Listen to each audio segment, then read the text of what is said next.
विधानसभा चुनाव को लेकर राजनीतिक सरगर्मी तेज हो गई है। इस बीच केंद्रीय मंत्री और लोक जनशक्ति पार्टी के अध्यक्ष चिराग पासवान ने बड़ा बयान देते हुए कहा कि पार्टी ने उन्हें सामान्य सीट से चुनाव लड़ने का प्रस्ताव दिया है। चिराग ने यह भी स्पष्ट किया कि वो जल्द ही अपने विधानसभा क्षेत्र की औपचारिक घोषणा करेंगे। उन्होंने कहा कि पार्टी कार्यकर्ताओं और जनता की राय के आधार पर ये निर्णय लिया गया है। चिराग पासवान के इस ऐलान को आगामी विधानसभा चुनाव के लिहाज से बेहद अहम माना जा रहा है।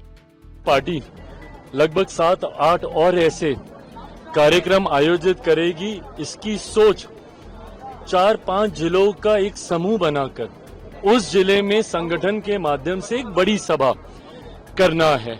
इस बार हम लोगों ने शाहबाद के इलाके में पहला ये कार्यक्रम जिससे हम लोगों ने शुरुआत की है, जिसमें आरा, बक्सर, औरंगाबाद, आपका कैमूर, इन तमाम जिलों को मिलाकर हम लोग ये कार्यक्रम कर रहे हैं। उम्मीद करता हूं कि ये शुरुआत है और आने वाले दिनों में लगभग 7-8 और ऐसे बड़े कार्यक्रम होंगे जिससे हम अपनी डबल इंजन की सरकार की बातें जनता तक पहुंचा सकें।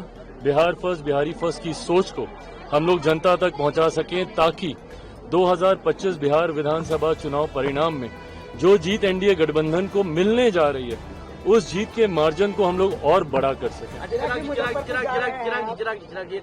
आपने ये भी कहा जो क्या कहते हैं समान सीटों से आपके पार्टी तरफ से आगे आप लड़ेंगे, तो वो क्षेत्र कौन सा होगा? मिथिला होगा, मगध होगा, भोजपुर होगा? थोड़ा सा समय हमको और दे दीजिए प्रभु। अभी ये फैसला हुआ नहीं है पूरी तरीके से। पार्टी ने अपनी बातों को रखा, बट जब तक पार्लियामेंट्री बोर्ड में विधिवत तरीके से इन तमाम विषयों के ऊपर चर्चा नहीं हो जाएगी, पहली बात तो हम चुनाव लड़ेंगे कि नहीं लड़ेंगे इसी को एक फाइनल। सामान्य सीट से हम चुनाव लड़ें, ये भी प्रस्ताव पार्टी की तरफ से आया है, जिसको मैं स्वागत करता हूं। बट ये तमाम फैसले मुझे लगता है अंतोगत्वा पार्लियामेंट्री बोर्ड की बैठक के बाद ही होंगे। राहुल जी ने बहाना तैयार कर लिया बिहार चुनाव हारने का। दिक्कत यही है इनमें, ये लोग ना सिर्फ बहाने ढूंढते हैं कि कैसे अपनी हार के ऊपर लीपापोती की जा सके।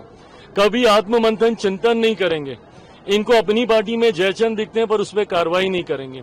इनको सिस्टम में दोष दिखता है, बट जब खुद सत्ता में होते हैं तब कार्रवाई नहीं करते।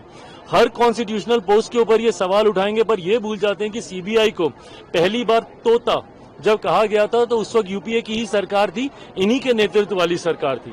आज इनको हर सिस्टम इनको गलत दिखता है। पहले बहाना क्या होता था? EVM EVM EVM. अब हो गया डन एंड डस्टेड। अब नया बहाना क्या ढूंढना है, जो महाराष्ट्र से इन्होंने शुरू किया कि भाई नए वोटर जोड़ लेते हैं, ये कर लेते हैं, वो कर लेते हैं। कब तक आप बहाने ढूंढिएगा? जरूरी है आत्ममंथन करने की। जनता क्यों आपको नकार रही है? क्यों आपके गठबंधन हार रहे हैं? दिल्ली में आपके गठबंधन की सरकार चली गई और इनको पता है कि महाराष्ट्र के बाद अब बिहार में भी उतनी ही बड़ी हार की ओर इनका तथाकथित अब पता नहीं महागठबंधन है, इंडिया अलायंस है, जो भी है, ये लोग अग्रसर हो रहे हैं। बिहार के बाद ये लोग बंगाल भी हारेंगे, असम भी हारेंगे। उसके लिए बहाना और लिखित रूप में काफी विस्तृत बहाना आज के एक अखबार में राहुल जी के द्वारा दिया।